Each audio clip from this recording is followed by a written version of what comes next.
자, 그러면 이제 역사적 해석 부분을 볼게요. 여기 역사적 해석 관련된 내용은 지금까지 뭐 시험 문제 나오진 않았어요. 그 옆에 이제 파란책에 있는 내용 있죠? 여기 이제 역사적 해석 부분과 그다음에 여기 남색책 역사적 해석 판단 관련된 내용인데 한번 관심 있는 분들 보세요. 여기 뭐 가디머도 있고 막 좋은 얘기도 많이 있어요. 예. 자, 그러면 쭉쭉 넘어가서 몇 페이지 보시냐면요.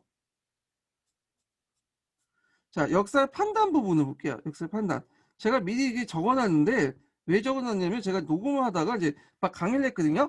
근데 녹음이 안 돼 있는 거야. 그래서 이게 다 날라갔어요. 그래서 다시 지금 강의 촬영을 하고 있거든요. 그래서 지금 듣고 있는 분들은 좀 약간 두 번 듣는 건데 이 점 좀 양해해 주시고요. 자, 그러면 역사적 판단은 뭐냐? 이거는 이제 그 역사 판단력하고 연결돼 있어요. 그래서 판단의 이제 뭐냐면 사전적 정의를 보면 뭐 시험 문제는 안 나오겠지만 사물의 진위, 선악, 아름답고 추함 등 직관적이거나 상상적으로 결정한 사고작용이다. 예. 그래서 분류하고 연결돼서 이제 좀 설명을 하고 있고 그 다음에 요거와 이제 관련돼 갖고 역사 판단력이 연결되는데 자 역사 판단력은 모든 연구 과정에 다 들어가 있어요. 역사 연구와 대상을 선택하거나 연구 방법을 선정하거나 역사 사실에 대해서 평가를 하거나 그리고 역사 사실의 서술 등 이런 모든 곳에 역사적 판단력이 들어가 있다 이렇게 보시면 되고요. 자, 그다음에 역사적 판단의 단계가 있어요. 요거는 시험 문제 안 나왔지만 제가 나올 거라고 생각을 하고 있거든요. 왜냐면 딱딱 떨어져. 예. 그래서 제가 출제자라면 나올 가능성이 있어. 요걸 내겠어요. 제가 그러니까 개연성, 신비성, 학실성 이렇게 세 단계 나누고 개연성 단계는 이제 보면 역사적 사실을 판단할 때 우리는 그것이 실제 어떻게 했는가를 생각하게 되는데 그렇지만 처음 떠올리는 생각을 하게 되는 것은 이제 가능성 차원에서 떠오르는 거 이거 개연성이라고 하고요. 그 다음에 두 번째로는 신비성이죠. 신비성을 보면 그러니까 우리가 가지고 있거나 확인될 수 있는 증거를 토대로 자신의 판단에 맞는지 점검하는 거야. 그래서 개연성에 관련된 사항이나 알려진 것 사실을 토대로 판단하며 가지고 있는 정보가 일치하는 걸 검토한다. 예.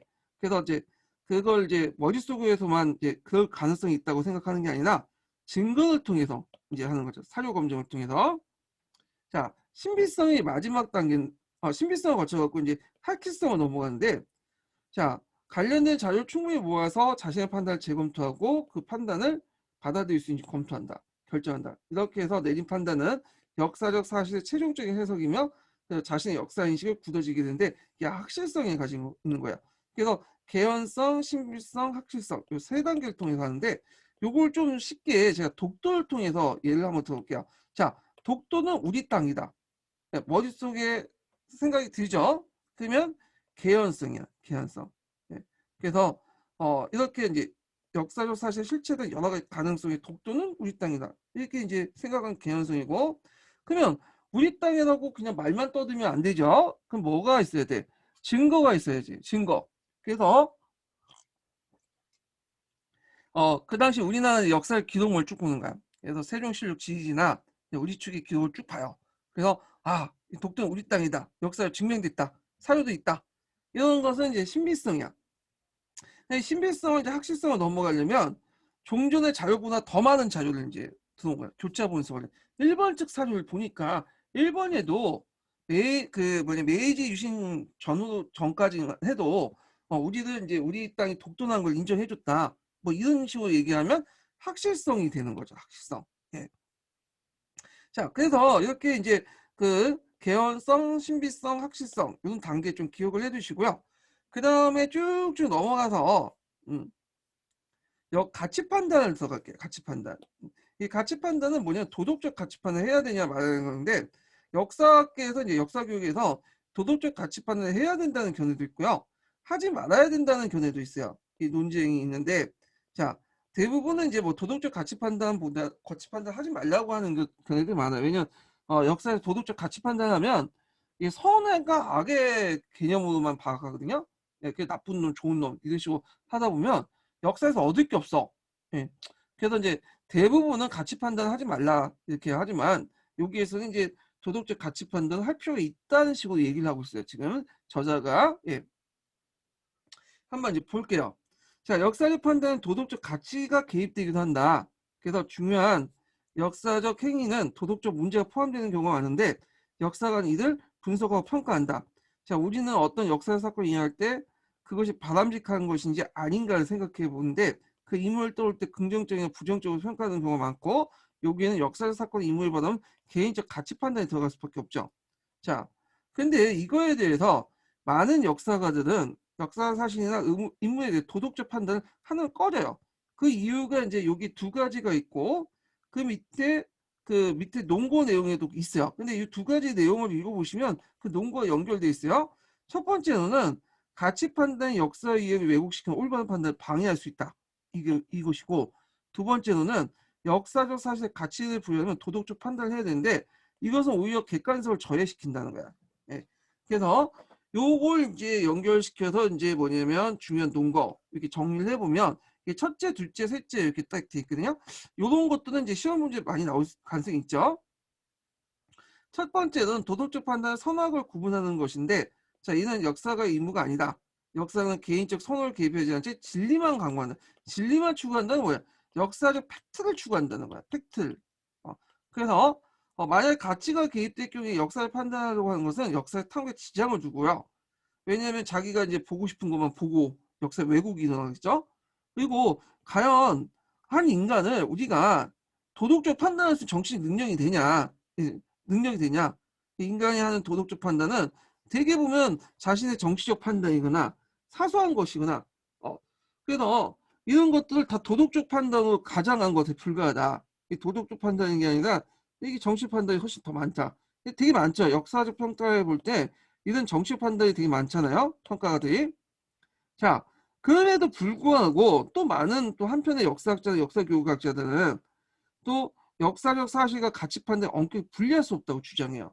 자, 그 이유를 이제 또 얘기하면 왜냐하면 역사학습을 통해서 다른 사람의 가치를 배우고 자신과는 다른 사람의 가치를 존중해야 된다는 거야. 이들은 역사가 그들 입장이에요. 예.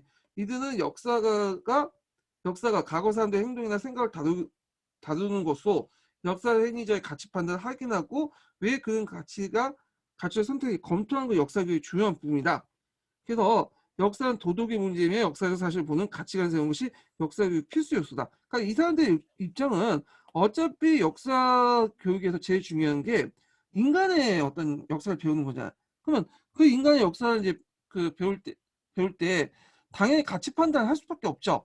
그러니까 그걸 인정하고 그 자체를 인정하고 이게 중요한 건 그걸 부정하는 게 아니라 그런 가치를 왜 선택하는지 그걸 검토했는지 그걸 알려주는 거야. 네. 그리고 다양한 가치를 뭐냐 또 인식시켜주고 자기의 가치를 뭐냐면 여러 가치 중 하나라는 걸 인식시켜주는 그런 게 중요한 거지 도덕적 가치 자체를 무시할 수는 없다. 예, 이런 것들을 내세우죠.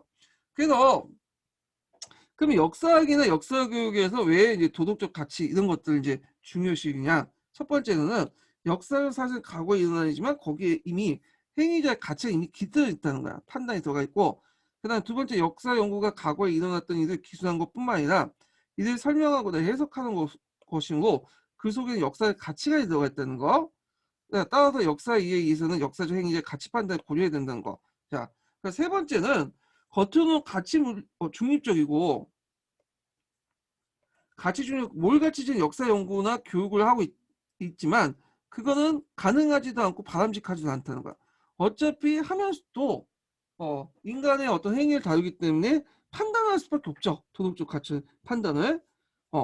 그래서 이게 중요한 건 도덕적 가치 판단하지 말라는 게 아니라 도덕적 가치 판단할 때 가치 판단 방법하고 그 다음에 바람직한 가치가 무엇인가를 알려주는 게 제일 중요하죠. 자, 근데 근래사회에서 제일 중요한 게 뭐야? 상대적 가치관과 다원적 가치관이죠. 예. 그래서 이 상대적 가치가 다원적 가치는 서로의 가치관을 인정해 주는 거잖아요. 그걸 통해서 역사인식의 폭을 넓혀주고 다양한 시각의 역사를 바라볼 수 있도록 해주는 건데 그럼 교사의 역할은 뭘까요? 교사의 역할. 교사의 역할은 뭐냐면 역사교육에서 가치 판단할 때 학생들에게 자신의 판단에 하나의 견해라는 점을 알게 해주는 거야. 절대적인 게 아니라. 예. 남의 가치 판단을 뭐 존중해주고 뭐 이런 것들은 이제 필요하다. 이렇게 이제 보고 있어요. 자, 그런데 이제 대부분은 상당수가 이제 가치 판단 하지 말라. 예. 도덕적 가치 판단하면 역사가 선과 악에 의해서 구분이 되고 그런 것도 있고, 인문학습과 연결해서 볼 때도 가치 판단을 지향한다고 이렇게 나와 있죠. 예. 자, 뭐 이렇게 그래서 이제 한번 좀 얘기해 보고, 그 다음에 이제 뒤에 보면 이제 역사 이해와 역사 수업 부분이 있어요. 근데 이것도 뭐 그렇게 중요한 거 아니니까 쭉 넘어가세요. 쭉쭉 넘어가서 몇 페이지에 보시냐면, 여기 이제 242페이지 좀 볼게요. 242페이지. 자, 이 출처형과 감정이입에 대한 역사 소수는 기출에 나온 부분이야. 기출. 이제 되게 중요하죠. 그래서 첫 문단은 그냥 넘어가고 두 번째 문단부터 볼게요. 자, 두 번째 문단은 여기에서 여기까지가 뭐냐면 출처형과 감정의 개념 구분이에요. 개념 구분. 이렇게 이제 볼게요. 읽어볼게요. 자, 역사 수업에서 다루는 역사적 사실들은 학생들이 자신의 삶을 느끼게 하기 위해서 가장 좋은 방법은 학생들이 그 인물이 되는 것, 즉 체험해 보는 것이다. 그러나 실제로 이제 학생들이 역사적 인물이 되어 과거에 일어났던 일을 그대로 체험하는 건 불가능하다. 따라서 학습 대상이 되는 역사적 사실이 일어났던 것과 비슷한 시기에 인위적으로 설정해보고 과거 인물의 입장에 대해 어떤 행동을 해보거나 역사적 인물이 왜 그런 행동에 집중하는 것을 해볼 수밖에 없다. 그래서 그 인물이 직접 해본 건 추첨이라고 하고, 그 다음 역사적 인물이 왜 그런 행동을 하는 것은 감정이입이라고 하죠. 이때 이제 역사적 인물에 대해서 어떤 행동을 하는 건 추첨, 뭐 역할극이나 그 다음에 상소문 쓰기, 글쓰기, 역사적 글쓰기, 그걸 통해서 직접 해보는 거야. 이걸 추첨이 나오고, 역사적 인물이 왜 그런 행동을 했더니 추론하는 감정, 머릿속에 그런 것들을 추론하는 것이 감정이입이에요. 네. 자, 그리고 추첨은 당사자 처지에서 역사적 상황에 들어가는 거죠. 직접 행동을 하면서. 감정이입은 좀 한 발 물러서서 제3자적 입장에서 처지를 생각하는 거야. 근데 여기에서는 감정이입, 추첨 이렇게 개념적으로 구분할 수 있어요. 개념적으로. 근데 실제로는 거의 구분 없이 써요. 네, 구분 없이 쓰고, 그 다음에 이제 감정이입과 추첨이 같이 이루어져요. 그러니까 예를 들어서 이제 역사 수업에서 감정이입을 하면 자연스럽게 그걸 이제 교수 학습 활동을 통해 추첨으로 나타나죠. 예. 그렇기 때문에 뭐 굳이 구분할 필요 없는데, 그럼에도 불구하고 시험문제 냈으니까 구분하는 거예요, 지금요. 예. 자, 그러면 여기를 좀 더 살펴볼 게 뭐냐면, 요걸 좀 감정이입이라는 큰 틀 속에서 한번 볼게요. 잠깐 제가 이제 보충 자료 한 거 좀 볼게요. 자, 이 보충 자료 보이시죠? 예. 자, 제가 이제 그 전에 했던 거와 책에 있는 내용들을 정리해서 이제 감정이입 구성도를 만들어 봤어요. 그래서 감정이입을 크게 역사적 감정이입, 일상적 감정이입, 고정관념적 감정이입 이렇게 이제 있는데, 자, 역사적 감정이입이 제일 중요하죠. 역사적 사건을 재현하고 사료 바탕을 상상하고 정의적 성격이라는데 이건 좀 잘못됐죠? 여기 밑에도 적어놨지만 인지적 성격이에요. 물론 정의적 성격도 있지만 인지적 성격이 강하죠. 자, 그래서 이제 여기서 지금 언급하고 있는 지금 추체험하고 감정이입은 어디에 해당하냐면 역사적 감정이입에 해당해. 역사 감정이입. 그래서 그 밑에 추체험하고 감정이입적 이해가 있어. 추체험은 이제 직접 자기가 해보면서 이제 하는 거니까, 행동을 통해서 하는 거니까 역할극, 시뮬레이션 이런 체험을 통해서 형성되고요. 감정이입적 이해는 사회를 보는 당시 사람들의 생각을 이해하는 거야. 머릿속에 생각하는 거죠. 이 감정이입적 이해라고 돼 있지만 요거는 검은 책에 있는 표현이고요. 파란 책이라든지 그 다음에 남색 책에서는 이건 감정이입이라고 하죠. 아까 전에 읽은 처럼. 예. 그렇지만 또 동일한 거예요. 여기 검은 책에도 그 내용이 있어요. 자, 그래서 이제 감정이입에 관련된 구성도 한번 봤고, 아까처럼 역사적 감정이입에 추천과 감정이입 이해가 들어가 있다. 이렇게 보시면 돼요. 자, 그러면 계속 한번 또 강독을 해볼게요. 자, 그러면 추체험적 이해를 필요한 이제 역사 수업을 좀 보죠. 역사 수업. 자, 추체험적 이해를 필요한 역사 수업의 세 가지 활동이 포함됩니다. 이 세 가지 활동이 예전에 시험 문제 나왔죠. 아마 요게 나왔을 거야. 그 역사적 사실의 맥락적 이해가 나온 것 같은데, 자, 첫 번째가 이제 역사적 사항의 맥락적 이해. 그 다음에 두 번째가 역사적 행위의 의도와 목적에 대한 이해. 그 다음 세 번째 학습 활동의 표현. 여기죠. 여기까지 있다는 거. 그래서 요거 예전에 한번 기출에 언급됐던 거죠. 그래서 이들의 역사적 사회 맥락적인 되게 자료를 통해서 이루어진다. 따라서 추체험에 입각한 역사학습에서 보통 사료와 같은 역사적 자료를 활용하게 마련이다. 그래서 이때 자료는 이제 사료 분석이나 이런 걸 통해서 이제 하는 거 사료. 자, 이렇게 했으면 역사적 행위의 의도의 목적에 대한 이해가 나타나요. 그래서 이번 측면은 보통 역사적 행위자의 내면, 즉 사고에 대한 학생의 재사고, 재사고는 머릿속에 그 사람이 어떤 생각을 갖고 있는가를 생각해 보는 거죠. 자, 여기에서 이루어진다. 여기에서는 역사적 행위자의 감정이입의 이해와 같은 활동이 포함됐다. 자, 세 번째가 이제 추체험이야. 여기가.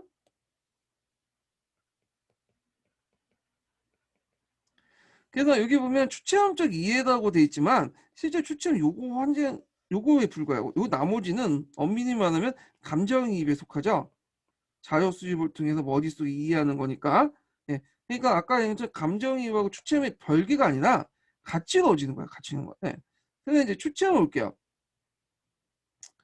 자, 여기 보면 추체험의 역사 그 수업에서는 그 3번 측면에서 따라 달라진다. 추체험의 역사적 수업에서는 실제 학습활동 표현은 연기와 글쓰기, 토론 등을 통해 이루어지고 이게 종류예요. 예, 종류를 쭉 얘기하고 있죠. 첫 번째 종류가 학습활동 표현 측면에서 얘기하고 그 다음 두 번째로는 연기의 형태를 띠는 곳을 극학습, 역할극, 시뮬레이션, 게임 등을 생각해 줄 수 있고 그 다음에 이제 세 번째로는 자, 역사신문 만들기, 모형 만들기 같은 제작학습도 추체험적 역사 수업의 한 방법이다. 그래서 세 가지 유형이 이제 추체험적 역사 수업 방법이라고 이제 얘기를 하고 있어요. 자, 그 다음에 이제 여기와 관련돼서 글쓰기 수업과 이제 관련된 내용이 있죠. 이 글쓰기 수업은 여기 부분이네요. 여기 내용과 이제 구체적인 예로 쓴 글쓰기 수업을 이제 얘기를 하고 있는데 자, 역사 글쓰기는 기본적으로 역사적 사실을 바탕으로 자신의 역사 이해를 글을 쓰는 것이다. 따라서 역사 글쓰기는 사실에 들어맞아야 되며 점에서 객관성을 추구한다.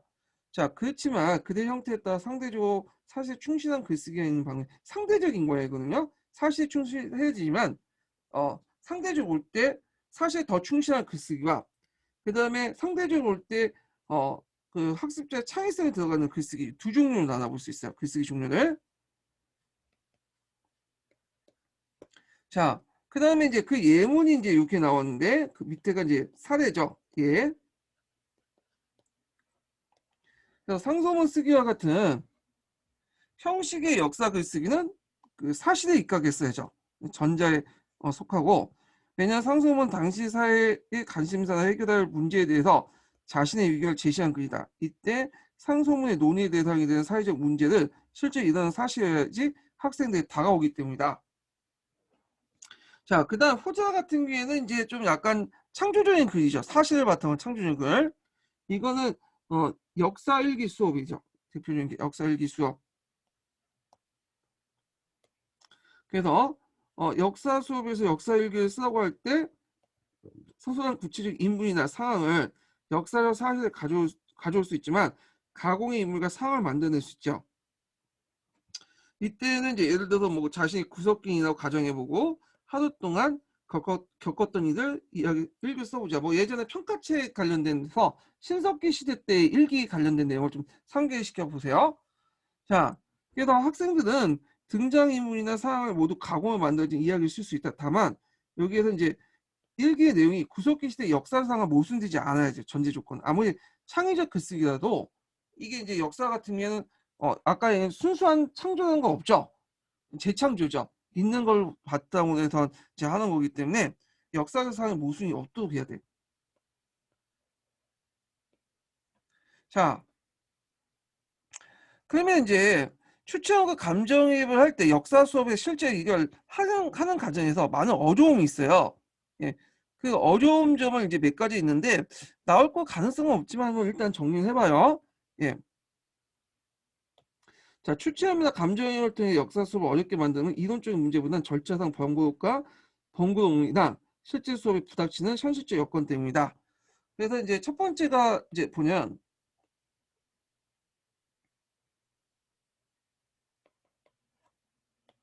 자, 학생들은 자신의 역사 이해를 글이나 연기를 표현하는데 이것은 교사나 학생에 상당한 부담으로 작용한다는 거.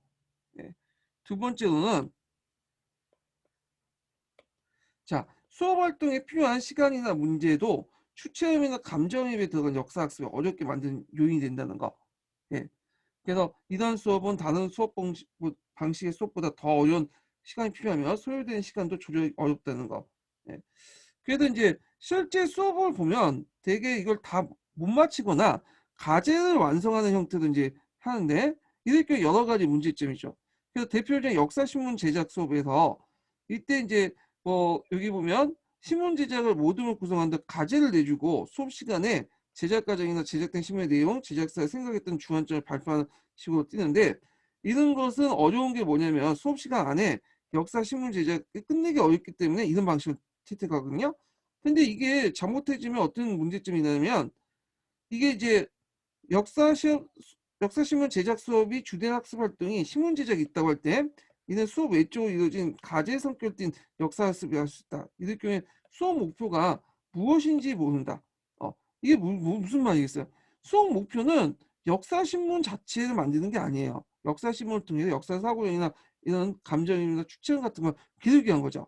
근데 너무 역사시험 그 신문 제작의 수업에 초점 맞춰가지고 할 경우 거기다가 이제 그걸 완성하지 못해서 뭐 과제까지 줄 경우에 이런 거는 뭐냐면 이제 뭐냐면 뭐랄까요 수업 목표가 원래 이걸 통해서 추체함이나 감정임을 높이는 방법인데 이거는 저 별개로 이루어지고 있는 거죠. 그냥 역사심을 만드는데 거기에 초점을 맞추는 방식으로.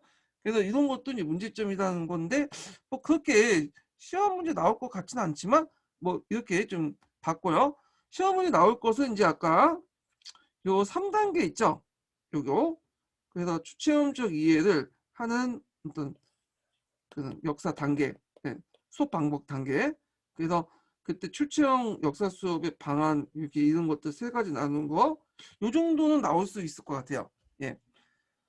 자, 그래서 이제 이런 내용들 이제 해가지고 다 끝났고, 요번 장은 그 다음 장이 뭐냐면 역사적 설명과 역사 교육 부분이에요. 요거는 상당히 중요한 장이에요. 그래서 뭐 과학적 설명 방식도 있고 일반적 설명 방식도 있고 등등이 있는데 한번 아직 시간 좀 더 있으니까 좀 하고 넘어갈게요. 요번에 좀 약간 줌이 좀 고장이 나가지고 오늘 예상 분량대로 못 나가고 있어요 지금. 예, 제가 녹화도 좀 실수를 해가지고. 예. 자, 그러면 이제 역사적 설명과 개념에서 이제 설명의 의미와 필요성을 볼게요.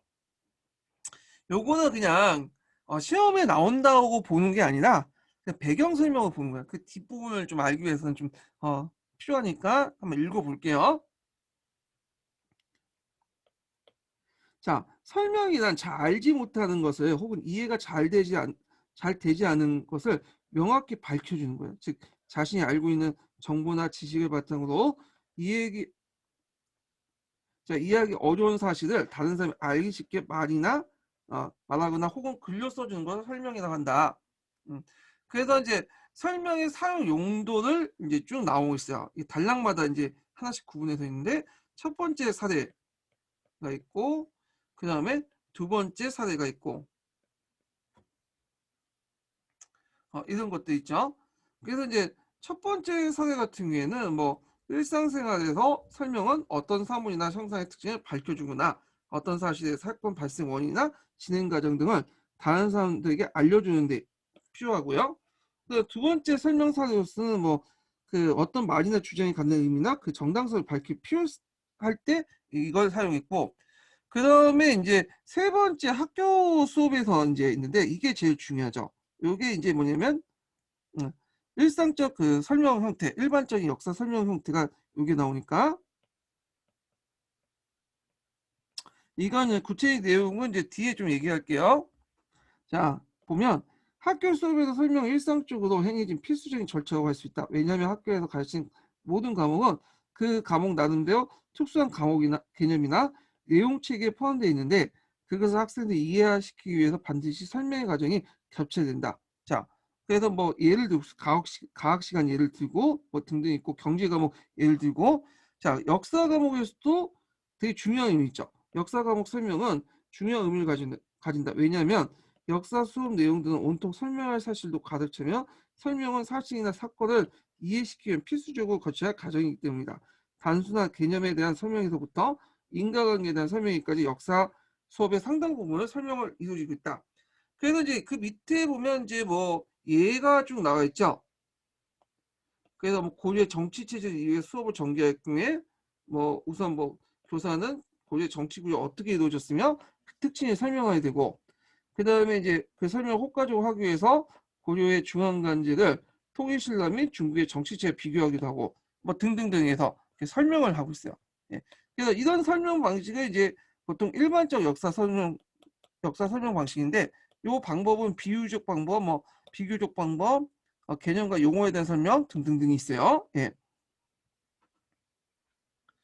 자, 그러면 요거는 이제 앞에서 일상적으로 이제 얘기한 거야. 여기 1번은 설명의 의미와 필요성은 대부분 일상적으로 이제 우리가 이제 하는 설명을 얘기하고요. 근데 이걸 학문적으로 이제 뭐냐면 하는 설명 방식이 있어요. 역사 설명의 이론이죠. 학문적으로 하는 거야.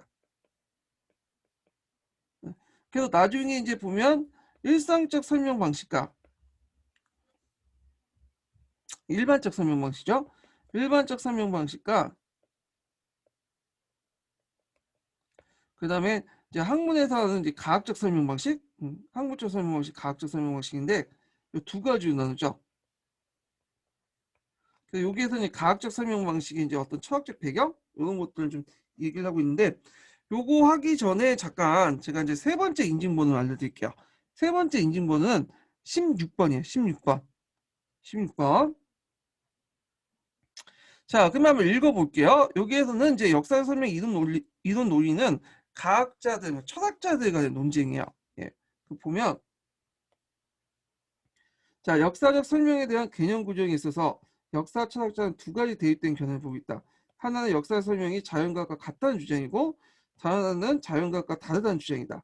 전자는 실증주의라고 하고 후자는 간념론이라고 한다. 이렇게 있는데 자, 여기 실증주의는 이제 꽁트에서 출발해 갖고 그 다음에 랑케를 거쳐서 나중에 이제 누구한테 예, 포포나 햄페르한테 건너가죠. 근데 이제 요 포포와 햄페르의 이제 실증주의는 논리 실증주의라고 해요. 이게 20세기에 등장했던 실증주의인데 그래서 앞에 있는 꽁트나 랑케의 어떤 19세기 때 실증주의하고는 좀 다른 실증주의야. 좀 내용이 달라요. 그래서 제가 이제 그걸 좀 정리를 해봤어. 여기에서 자, 그 실증주의 비교표 보이시죠? 네. 그러면 이제 거기 꽁트의 실증주의, 랑케 실증주의, 실증주의 뭐가 틀리냐? 이 논리 실증주의라고 또 하는데 자, 뭐 간단하게만 이제 이해만 해주세요. 자, 꽁트가 이제 실증주의를 창시했던 사람이에요. 꽁트는 역사학에서는 그렇게 유명한 사람은 아니지만 사회학에서는 되게 유명해요.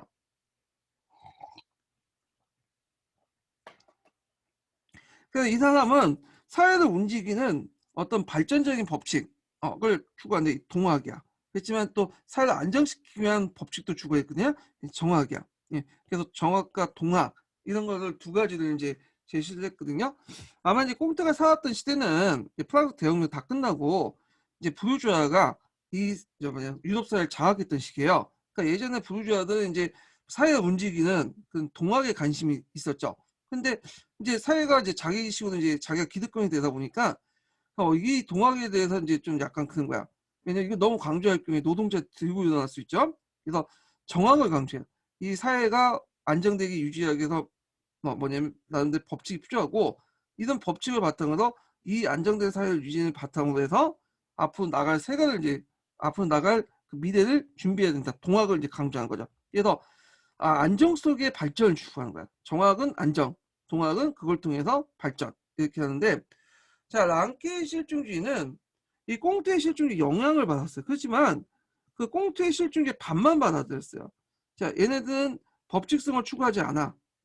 개별성을 강조하죠. 개별성을 하나하나 탐구하면 그 속에서 자연스럽게 인과관계가 드러낸다. 뭐 이런 식으로 주장한 거야. 그러다 보니까 이제 뒤에는 신사학계에 대해서 비판을 많이 받겠는데, 자, 그러면 간접론자들과 대립했던 이 논리실증주의자는 뭐냐면, 이 사람들은 엄밀히 말하면 역사학자들이 아니에요. 이 사람들은 뭐 여기 포포나 햄페 같은 사람은 역사학자들이 아니야. 이 사람은 과학철학자들이에요. 그래서 포포는 그 열린사회의 적이라는 그 책이 있어요. 그 유명한 책이거든요. 그 책에서 이제 뭐냐면 과학의 역사도 과학적 방법을 적용할 수 있다. 이런 식으로 얘기를 한 적이 있어요. 예. 그걸 이제 햄펠이 이어받아갖고 이제 역사학에 구체적으로 이제 과학 철학적인 방법을 가지고 역사도 적용할 수 있다. 뭐 이런 식으로 얘기를 했어요. 자, 하여튼 이게 논리 실증주의인데, 이 논리 실증주의의 논리는 자연 현상과 사회 현상을 동일하게 해봐요. 그 다음에 앞에 콩트의 실증주의는 정확도 강조했지만 나는 동학도 강조하죠. 사회 발전 모습, 변화 모습. 근데 실증주의자는 자연현상과 사회현상을 동일하게 보기 때문에 자연현상은 있는 고도의 형상들을 자연 법칙으로 이제 탐구하는 거잖아요. 법칙을 탐구하잖아요. 마찬가지로 사회현상도 자연과 똑같이 사회 발전이 이런 거 없어. 그냥 있는 존재를 그대로 연구하는 거야. 이게 정확한 법칙성. 그러니까 논리 실증주의는 약간 더 보수적이라고 보시면 돼요. 체제 유지적이고. 그래서 이제 주로 이 논리 실증주의자는 누구하고 대립을 했냐면 간접론자들과 대립을 했어요. 자, 여기에서 간접론이라는 것은 좀 주의할 게 철학적 간접론자가 아니라 역사학자지만 간접론의 영향을 받은 사람이야. 예. 그래서 파란 책에서는 이걸 뭐라고 자율론자라고 해요. 자율론자. 예. 그래서 철학적 간접론자와 좀 구별하기 위해서 그 당시 역사학자지만 간접의 영향을 받은 뭐 크로체나 콜링우드 뭐 이런 사람들을 그 뭐냐면 자율론자 이렇게 얘기하죠. 자, 하여튼 이런 그 자율론자, 간접론자와 논쟁을 벌인 사람들이 논리 실증주의자들이에요. 예, 이걸 이제 좀 배경 설명을 까고 보시면 될 것 같아요. 자, 이게 좀 다시 넘어가서 이거 아이패드를 잘 쓰려면 제스처가 중요한데 이게 힘들어. 이게 저도 이제 좀 나이를 먹다 보니까 이게 점점 기계치가 되고 있는 것 같아요, 지금. 예. 자, 한번 볼게요. 자, 실증주의자는 모든 학문의 동일한 방법론적 기준에 적용하려고 했다. 그냥 인문학, 사회학, 자연과학의 설명은 논리적으로 차이가 없다고 주장해. 그러니까 자연과학이나 사회는 똑같다. 인간은 자연세계에 일어난 모든 현상을 일반 법칙에 묶어서 설명할 수 있다고 했고, 자, 이런 실증주의 원조는 19세기 꽁트로부터 시작해서 미래에 거쳐서 거슬러 오고 있는데, 특히 이제 간접론자하고 싸웠던 사람들은 그 누구냐면 논리 실증주의자. 그 뒤에 있는 그렇게 이제 좀 보고, 자, 이러한 실증주의 주장에 반대했던 이들은 간접론으로 19세기 말과 20세기 초에 활동했던 드로이젠을 비롯한 딜테이, 크로체, 컬링우드 등이다. 예. 이들은 실증주의 방법론의 이론을 거부하고 자연과학과 역사의 차이점을 강조하죠. 자, 그 내용은 예전에 이제 설명했으니 넘어갈게요. 자, 근데 2차 세계대전 전후에서 실증주의자가 나타나요. 그래서 실제 이제 크로체, 콜링 등 이 실증주의는 싸웠던 실증주의는 그 앞에 있는 꽁트의 실증주의는 거리가 멀고 이 사람들은 이제 시기적으로 20세기 때 사람이기 때문에 이 논리 실증주의자, 호프와 햄페 같은. 자, 그래서 2차 세계대전 때 실증주의자는 새로운 모습으로 재등장했다. 요 실증주의를 뭐라고 한다? 아이고, 논리 실증주의라 한다. 논리 실증주의, 신실증주의라고 하죠. 이 사람을 비엔나파라는 거 그런 거야 아마. 비엔나파. 그래서 동학을 제외시키고 꽁트의 동학을 제외시키고 사회에 있는 그대로의 모습만 자연과학처럼 이렇게 해갖고 파악해서 법칙성을 추구하는 그런 모습들을 보이죠. 그래서 사회학에서는 이걸 물상화라는 개념을 하는데 여기까지 설명은 좀 어려우니까 그냥 넘어갈게요. 자, 그래서 이제 여기 보면 새로 나타난 실증주의는 20세기 이전의 실증주의와 구분하기 위해서 신실증주의, 논리실증주의를 본다. 뭐 이거 상식적으로 좀 기억을 해두시고, 자, 이때 이제 그 대표적인 포포인데 이 포포가 되게 중요한 사람이 이 사람 되게 유명한 유대인 자연과학자인데 그 열린사회 책이라는 되게 유명한 열린사회 적인가? 응. 열린사회 책이 아니라 열린사회 적이라는 유명한 책을 썼어요. 저도 대학교 때 이 책을 상당히 탐독했는데 읽으면서 진짜 이 포포라는 사람 지금 머리가 되게 똑똑하다. 이런 느낌이 탁 든다니까. 예. 근데 포포는 목적성을 시대, 목적성에 이끌어서 역사가 발전한다? 이거 다 시대. 이런 것들은 저기 뭐 플라톤부터 시작해갖고 그 다음에 해겔을 거쳐갖고 뭐 오늘날 뭐 시틀러 그런 것과 다 연결된다는 거야. 근데 뭔가 목적을 가지고 뭔가 역사를 추구한다. 이런 게 서양의 어떤 역사적인 어떤 목적을 좀 새겼는데 이런 것들이 인류를 다 망쳐놨다. 그러면서 중요하고 목적이나 어떤 목적했던 단계로는 유기적인 어떤 모습이 아니라 개별적인 사실들이 강조해요. 예를 들어 과학적 법칙도 역사에 적용할 수 있다. 이런 식으로 얘기를 하는데 하여튼 포포의 이론을 역사학에 적용한 사람이 햄필. 이 햄필도 엄밀히 말하면 역사학자가 아니에요. 이 사람도 과학철학자예요. 예. 다만 과학철학자 중에 역사학에 관심이 있는 사람이야. 예. 자, 이대에 따르면 일반적으로 설명을 일반적으로 설명될 것을 일반 법칙과 선행 조건을 영용하면서 이루어지는데 포포는 한 사건 인과적으로 설명한다는 것은 그 특수한 진술들, 선행 조건과 함께 혹은 그 이상의 보편적 법칙으로 그 사건을 진술한 영역하는 것이다. 영역적 법칙적 설명이죠. 요거.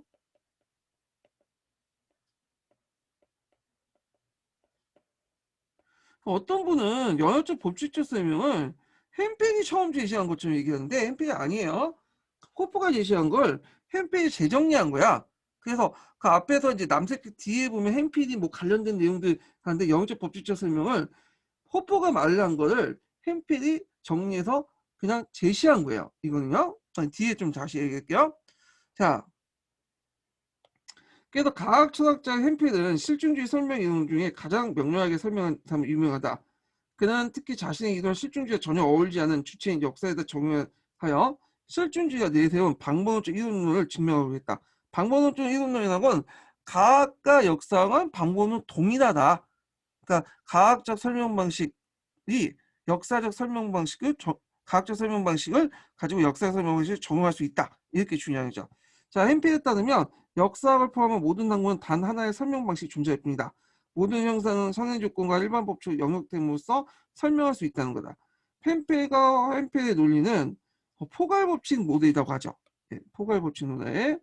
예, 되었고 있는데 요것도 약간 이제 좀 나중에 얘기했지만 좀 헷갈려. 이제 남색책이 그 포괄 법칙은 이제 영역적 법칙이에요. 영역적 그 법칙에만 적용됐고 그런 식으로 이제 포괄 법칙 얘기했는데 햄필의 설명 논리도 포괄 법칙 모델이라고 얘기를 하고 있어요. 그래서 나중에 기하학적 확률적도 포괄 법칙이라고 얘기하고 있고 있는데 찾아보니까 그냥 포괄 법칙을 다 얘기하더라고요. 예, 영역적 법칙이나 뭐 기하학적 확률적 법칙이나 그런 식으로 이제 이해를 하시면 될 것 같아요. 이건 뭐 중요한 건 아니니까. 자, 하여튼 이 역사적 형상에 대해서 포괄 법칙의 모델을 설명하는 실증주의 논리. 아이고 잠깐만요. 자, 역사적 아이고 왜 이게 요걸 치야 되는데. 자, 역사적 형상이나 역사적 형상까지 포괄 법칙 모델을 설명한 실증주의 논리에 역사가는 역사철학자의 반발을 불러일으켰고요.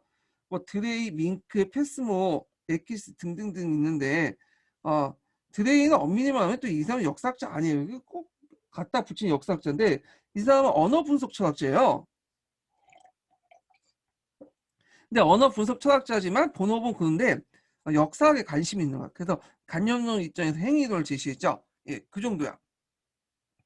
자, 하여튼 그들의 입장을 보면 첫 번째로는 그 포포와 햄필의 포괄 법칙 적용 이론의 반대 입장을 보면 역사가든 설명 가운데 일반 법칙을 이용하여 역사적 형상을 설명한 사례는 거의 찾아보기 어려우며 그리고 역사가든 사실상 포괄 법칙에 따른 설명을 하지 않는다. 이게 첫 번째 이유고요. 두 번째로는 역사의 독특성과 자율성을 관점에서 포괄 법칙 반대를 한다. 그래서 역사는 특수한 사건들의 특수한 성격을 나타내는 데 관심이 있기 때문에 일반 법칙에 따른 설명을 하지 않는다. 이렇게 있고 그 밑에 또 세 번째 반대 의견이 있죠. 자, 역사의 설명은 인과관계에 따른 경우가 많지만 대부분 경우 일반화 개념화 대신에 개별적 사회의 독자성을 표현하는 것을 주장하면서 포괄 법칙에 대한 입장을 분명히 했다. 그 앞에 있는 내용과 비슷해요. 대통소이하고. 자, 그래서 이제 햄페이론을 가장 초창에 비판한 사람은 드레이야. 드레이. 이 사람의 행위론자로 이제 알려져 있죠.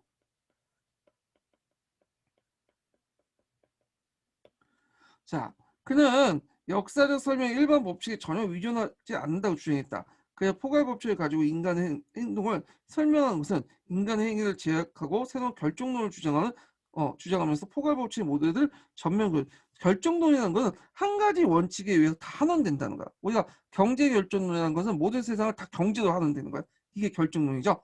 그래서 보통 영역적 법칙적 설명이나 뭐 기하학적 학력적 설명도 약간 결정론적 성격이 되게 강해요. 예, 어떤 성격을 가는데, 자, 그 대신에 드레이는 행위자의 신념, 동기, 목적과 그의 행위 사이의 연결을 나타내는 설명을 강조했다. 역사가는 할리는 행위자의 행동이 합리적인 이유에 따라 이루어지며 그것이 당시 상황에 적절하고 합리적인 것을 밝히는 것이 충분하다고 주장했다. 자, 이걸 합리적 설명 이론이라고 하죠. 이 이론은 상당히 중요해요. 시험 문제 기출에 많이 나오는 이론이야. 자, 그래서 제가 나중에 이거는 좀 더 설명할게요. 관련 부분 나올 때. 근데 이제 그라는 사람은 이제 누구예요, 이거? 이 사람은 드레이죠. 이 드레이인데 문맥상, 자, 이 드레이는 간접론자가 아니에요. 그러니까 엄밀히 말하면 여기서 간접론자는 이제 자율론자로서 간접론에 영향을 받은 역사학자들인데, 이 사람은 역사학자가 아니에요. 일단 이 드레이는 언어 분석 철학자예요. 이 사람은 본업이 그거예요. 근데 역사에 관심이 있는 사람이고, 이 사람이 간접론자와 달리 이 사람이 틀린 게 뭐냐면 20세기 등의 간접론자와 달리 감정이입적 이해를 받아들이지 않았어요. 그래서 순수한 간접적 계획을 철학자가 보기는 없다. 예. 그래서 이 사람 언어 분석 철학자지 간접론자는 아니자. 다만 간접론에 영향을 받은 사람이에요. 그러면 이 사람이 간접론자가 아닌 이유가 두 가지가 있어요. 여기는 이제 감정이입을 받아들이지 않았다는 이유도 있지만, 또 하나가 보면, 자, 감정이입 방법을 받아들이지 않았다. 이게 지금 남세책에 있고요. 자, 노란책에는 뭐냐면 낮은 단계 일반화를 주장했다. 낮은 단계 일반화. 자, 이 낮은 단계 일반은 앞에 그 포괄 법칙은 아니에요. 포괄 법칙은 반대했지만, 자, 낮은 단계 일반화를 추구했어요. 낮은 단계.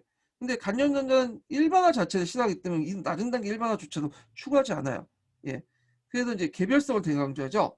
자, 하여튼 낮은 단계 일반화 추구했고, 그러다 보니까 뭘 만든? 도식을 만든 거예요. 도식. 우리가 이제 행위 합리적 설명 도식 같은 거 있죠. 예. 도식을 만들어요. 도식. 그래서 도식이라는 것은 이제 뭐 일종의 뭐예요? 어떤 법칙성을 띠고 있잖아요. 그런데 이거는 간접론자들 싫어하는 거야.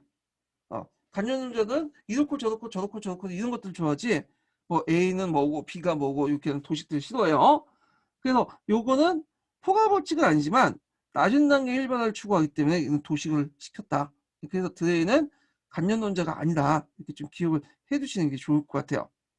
자, 하여튼 이렇게 있고, 그 다음에 역사적 설명의 성격 요 부분이 있는데, 요거는 뭐 그렇게 볼 거는 없을 것 같아요. 그냥 쭉쭉 넘어가고 되고, 자, 쭉쭉 넘어서 이제 뭘 보냐 하면 일반적 역사 설명이 있어요. 이거 되게 중요해. 일반적 역사 설명, 이거 기출문제 자주 나오는 거죠. 기출 하나하나가 다 중요해. 예. 그래서 어떤 것들이 있냐, 일반적 설명, 역사 설명은 앞에 제가 이제 설명했죠. 설명을 크게 일상적으로 사용하는 설명 방식과 그 다음에 과학자들 이제나 철학자들 쓰는 설명 방식이 좀 약간 틀리다고 했죠. 여기에서는 이제 전자인 일상적인 설명 방식을 바탕으로 역사에서 일반적 역사 설명 방식이 나온 거야. 그래서 역사 수업에는 이제 일상적으로 교사들이 학생을 돕기 위해서 여러 가지 설명 방식을 이용하게 되는데, 요걸 이제 종류를 보면요. 개념과 용어에 대한 설명, 총괄적 설명, 비교적 설명, 그다음 유추에 대한 설명, 인과적 설명 이런 것도 있어. 네. 그래서 이제 여기 좀 눈여겨볼 게 뭐냐면 총괄적 설명이에요. 총괄적 설명. 총괄적 설명은 일반적 역사 설명에 들어가긴 하지만 많이 쓰이니까 들어가요. 그렇지만 또 과학적 설명 방식도 들어가요. 그래서 이제 뒤에 설명하겠지만 이 총괄은 여러 가지 플러스 간접론적 요소와 실증론적 요소 등이 플러스 됐어. 좀 약간 절충된 거예요. 예. 그래서 이는 총괄적 설명 좀 기억을 해두시고요. 자, 그 다음에 비교적 설명은 비교학습과 연결돼서 보셔야 되겠죠. 비교학습. 그 다음에 유추에 대한 설명은 이것도 시험에 많이 나와요. 비교와 함께 유추가 제일 많이 나왔을 거야. 그 다음에 인과적 설명은 원인과 결과. 이런 것들 이제 설명 방식인데, 자, 그래서 이제 이런 것들은 좀 철학적 설명 방식과 좀 구분이 되는 것 좀 약간, 왜냐면 과학적 설명, 합리적 설명, 성학적 설명 이런 것들은 철학자들이 이제 얘기하는 거고, 이런 것들은 이제 뭐냐면 일상생활에서 역사 수업에서 그냥 일상적으로 하는 설명 방식이야. 예. 이런 것도 있고, 요 관련된 이제 문제들이 많이 나왔으니까 찾아서 좀 보세요. 예.